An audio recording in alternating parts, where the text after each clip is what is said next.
Alright, good morning guys. Magandang umaga po sa mga taga-subaybay ng Dan TV Vlog Channel. At ngayong pong araw na to ay May 3 and Saturday. So supposed to be ay bagong gising po tayo because today yung pong araw nating pagbabalik sa Manila. So mamaya pong 3:30 ng hapon ay paalis na po kami. Yan ang schedule ng aming trip for today. So ngayon po ay alas 5 ng umaga. So bagong gising po tayo. Kailangan po tayong gumising because marami pa tayong hahandain para sa biyahe. So, well, dito po sa bago kong room, dito po ako umakyat sa 3rd floor. Ito na nga po ang purpose ko. Dito ako natulog. Kasi dito ang last night natin sa Bicol. At ibablog natin yung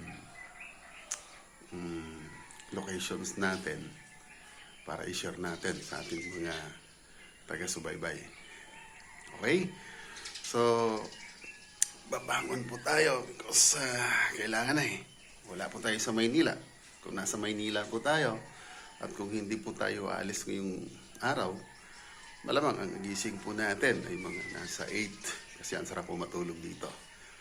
Look, wala akong electric fan, malamig. Kaya papakita ko sa inyo ang kabuuan nitong kung saan akong room tutulog as last night dito sa Bicol. Gagala po tayo mga idol. Okay, samahan nyo po si Kuya Dan para ipakita ko dito ang morning ambience dito po sa aming lugar sa Bicol. Dito po ito sa Ligao City, Albay, Philippines. Okay, samahan natin. Pasyal tayo ngayong umaga. Katayo muna tayo at medyo iinat. Alright. Okay, go. Sama tayo. At syempre, una natin ipapakita. Ayan po, yung aking bed. Okay? Ito po tayo. At actually, pang 2 nights ko na po rito natulog. Sa bandang left side ko. Okay, bandang silangan. Dudungaw po tayo rito. Kung anong sitwasyon.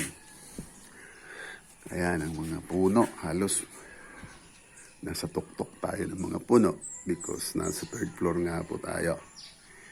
Ayan po ang situation. Okay? Ito po, right side kung ako po ay nakahiga.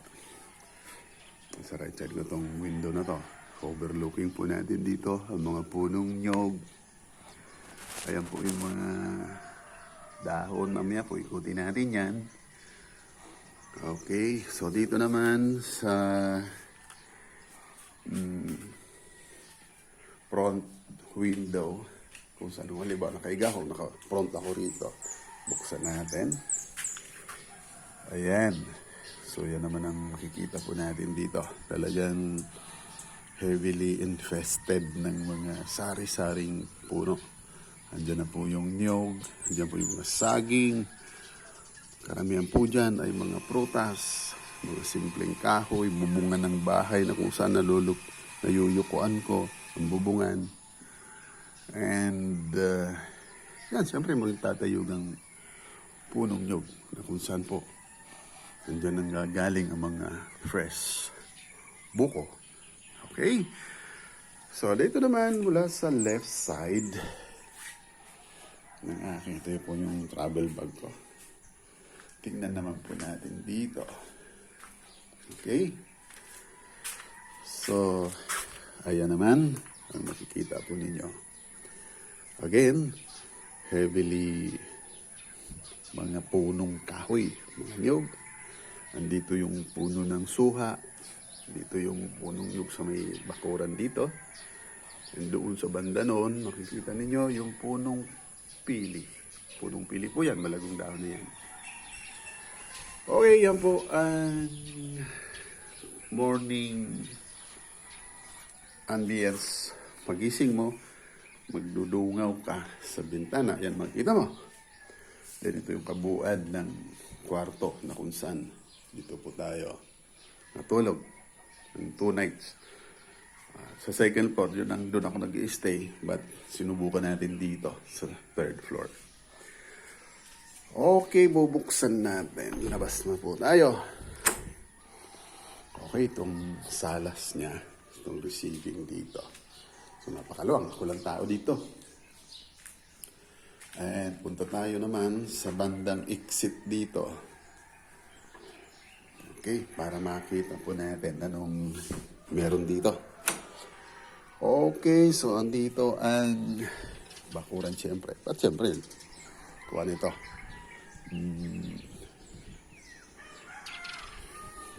Concrete. Kasi nasa third floor tayo. Okay, yan ang before itong favorite spot natin. Nagbalag na ako rito. May mga vlogs na po tayo rito. Na halos yung mga puno ng nara ay halos katangkad ko na. Kalebela ng aking nasa overhead ko na sila. Ayan. So, ang lamig. Ang panahon ay makulimlim. Hindi pa po sumisikat ang araw. Dahil nga po ay nasa around 5 pa tayo. Around 6 na. Kasi nagising po tayo ay exactly alas 5. So, dito naman nasa tuktok tayo ng mga punong prutas na ito. Ito po ay ang rambutan. I think this is a rambutan. Mga suha. Andun yung mga abukado. Nagsisimula naman mamunga. Last January, nung pagpunta ko rito, nag-harvest po tayo ng abukado para dinala sa Manila. So ngayon, wala pang maha-harvest kasi nga po ay maliliit pa.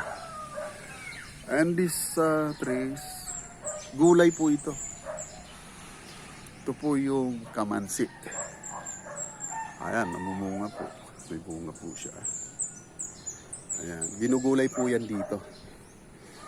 Kamansi sa Tagalog, local po dito sa Bicol, ay ugob.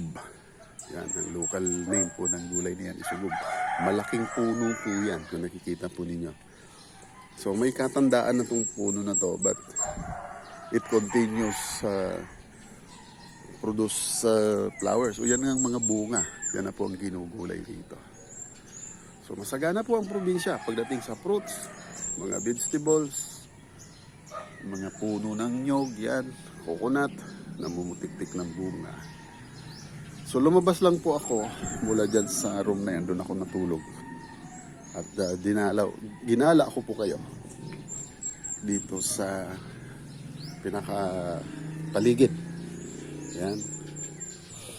Ayan po yung rooms natin. Doon ako sumilip kanina. The first, dumungaw ako dyan. Pagkagising natin kanina, dyan ako dumungaw sa bintana na yan. So ito naman po yung yuyukuan mo, yung pinaka makikita nating mga punong prutas. Ayan. Ito po yata ay lansones, avocado. Ayan yung mga avocado, medyo maliliit pa talaga. Suha.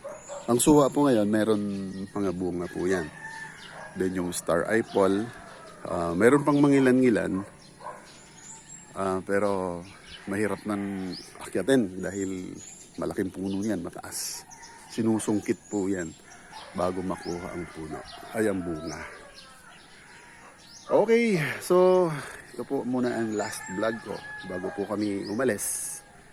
Mamayang alas 3:30 ng hapon.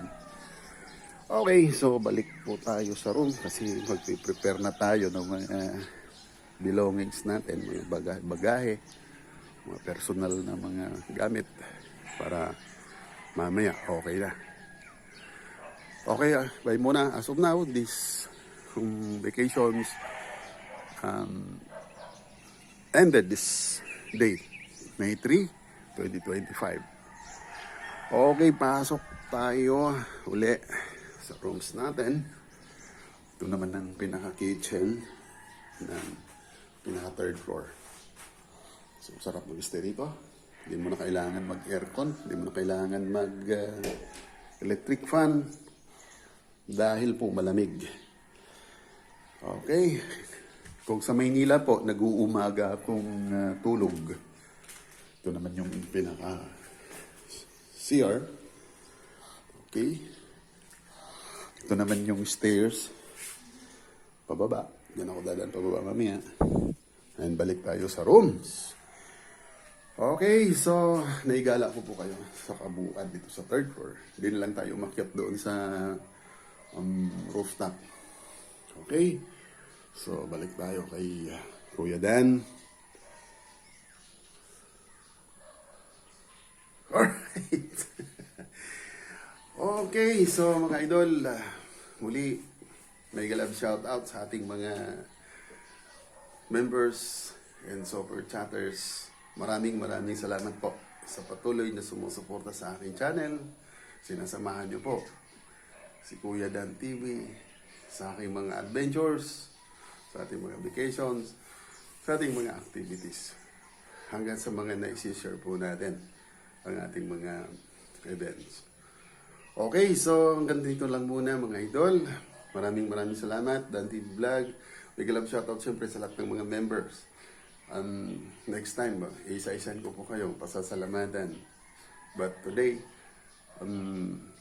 ready na po ulit si Kuya Dan to travel back to Manila. See you and God bless us all. Bye.